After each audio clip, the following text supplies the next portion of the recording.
ये दुष्ट मायावी दानव रोज आकर पंपा पी के रात खेल के दरवाजे पर ललकारता है और कायर जाकर गुफा में छिप गया।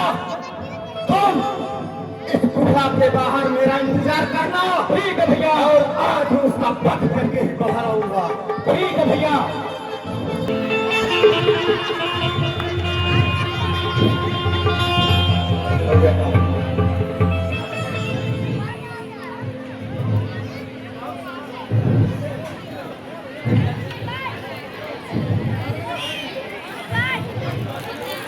बहुत समय हो गया, लगता है हमारे बड़े भैया बाली मारे गए। अब मुझे इस गुफा को बंद करके किसके घर लौट जाना चाहिए।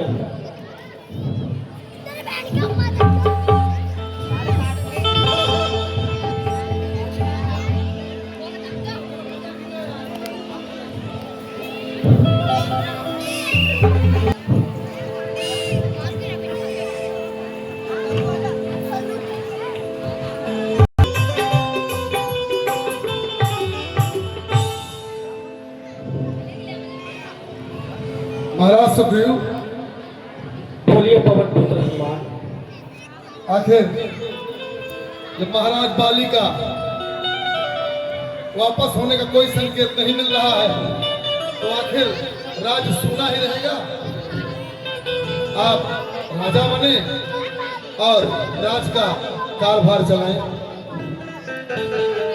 ये पवन पुत्र हनुमान, इस राजकाज पर महाराज अंगद अभी छोटा है। आप तब तक राज का कारभार चलाएं।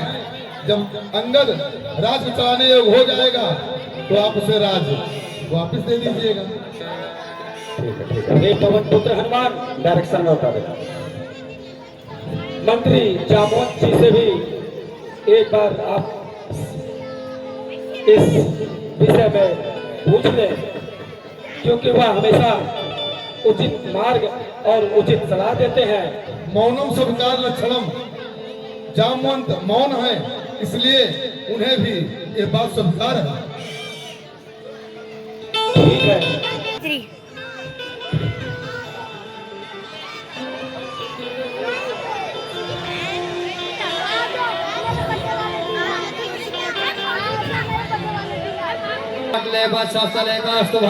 नासाग्रे वर्मावतिकं करतले वेणु करे कंकणं सर्वांगे हरिचंदनं सुललितं कंठे चा मुक्तावली गोपत्री परिवेष्टो विजेते गोपाल चूड़ामणि ओम माल्यादीन सुगंधेन मालत्यादीन वै प्रभो मैं हृदान पुष्पाणि पूजार्थं प्रक्रियताम। बोल महाराज सुग्रीव की। और इधर जैसे ही सुग्रीव का राज्याभिषेक हुआ, बाली वहां तक पहुंच जाता है और दोनों में घमासान युद्ध होता है। कितनी जुर्रत! मेरे राज सिंहासन पर जाकर बैठ गया। राजपाट को ले नहीं रहा था भैया। वाह, क्या चतुराई देखो मेरे भाई की। जिसको अपना मित्र समझा अपने राज सिंहासन पर चढ़ा दिया, वो मूर्ख मुझे गुफा के अंदर बंद करके आकर राजा बनकर बैठा है। नहीं भैया, तू भूल गया कि माया भी मुझे मार डालेगा। नहीं भैया,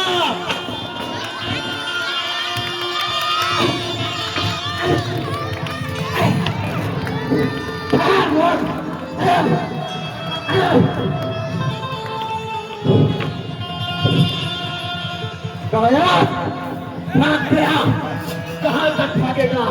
ठहरा रहा है बाली, तुझे आज से कितनी छोड़ेगा। 100 रुपए गौतम जनरल स्टोर बंगा चौक से 31 रुपए का पुरस्कार दिया है। हम इनके उज्जवल भविष्य की हार्दिक शुभकामनाएं करते हैं। धन्यवाद। सखा सुग्रीव, बोलिए प्रभु। सखा सुग्रीव, अब आप जाकर बाली को युद्ध के लिए ललकारो और मैं वृक्ष की ओर से क्या प्रभु जाओ सखा। ठीक है प्रभु, पर प्रभु ध्यान रखना, मेरा भाई बाली बहुत ही बलवान और वो मेरे लिए काल है। हे मित्र, एक मित्र का विश्वास करो और युद्ध के लिए जाओ, बाली को ललकारो। ठीक है प्रभु।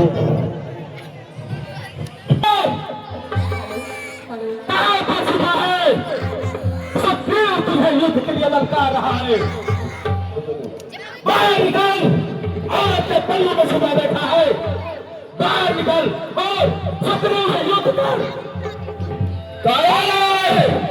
आखिर तेरी मौत तेरी तुम्हें बाली के सामने लेकर आई है, और तेरी हड्डियों को चूरा।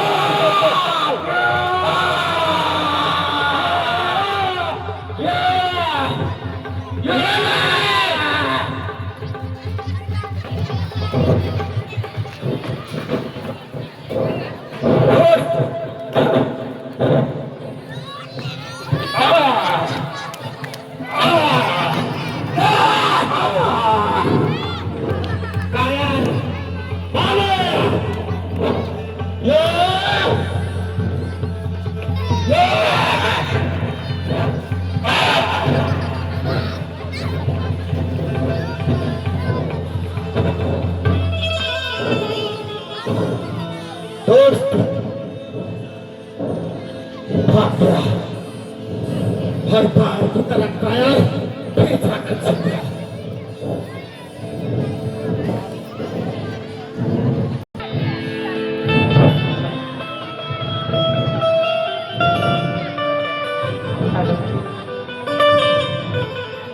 मदन नेगी RWA के जनरल सेक्रेटरी आया नगर से 500 रुपए का सहयोग। हे वाह प्रभु, आपने खूब मित्रता निभाई प्रभु। हे मित्र, मैं आपके कष्टों को समझ सकता हूँ, किंतु मेरे समक्ष भी एक कठिनाई थी मित्र। क्यों? इसलिए मैं आपके ऊपर बाण नहीं चला सका।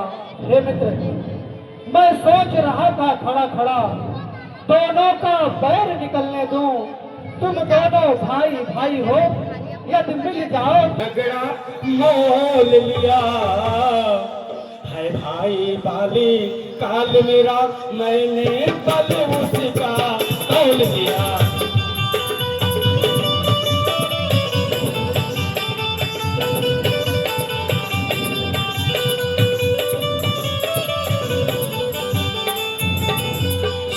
हे प्रभु, मेरे शरीर में इतनी पीड़ा हो रही है कि उसने मुझे इतना मारा कि मेरे शरीर का अंग अंग टूट रहा है प्रभु।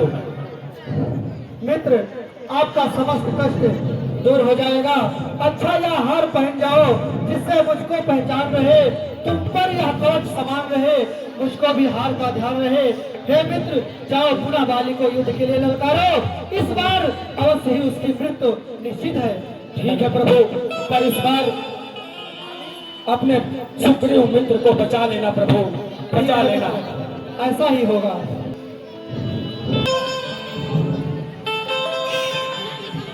बाली निकल बाहर। कायर फिर आ गया, बार बार दिखता है और इसको बिल्कुल शर्म नहीं आती। आज इसका कहानी खत्म कर दूंगा। आज मेरे हाथों इसके मृत्यु निश्चित है और उसके पल्लू में छुपा हुआ बैठा है। कायर निकल बाहर। रुक जाइए, तुझे फिर से लगता रहा है युद्ध के लिए। रुक जाइए स्वामी, निकल बाहर। रुक जाइए, मुझे ऐसा आभास हो रहा है कि जरूर इसमें सुग्रीव की कोई चाल है। महारानी तारा, तुम महाबली बाली की बीवी हो, तुम्हें ऐसे कायर का खरी बातें करना बिल्कुल शोभा नहीं देता। एक कायर मुझे युक्त के लिए लटकाता रहे स्वामी। और पानी घर में बैठ कर चूड़िया बैठ कर बैठ जाए। बाले निकल बाहर। सुग्रीव बाले जाए। आकर सुग्रीव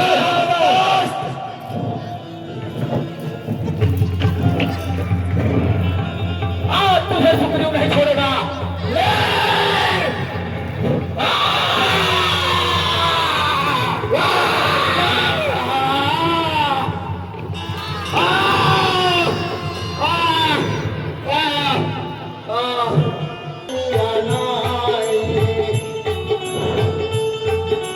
सभी लोग आराम से जाएंगे भीड़ को देखते हुए। और कल का प्रसंग होगा लंका दहन। कल का प्रसंग लंका दहन होगा।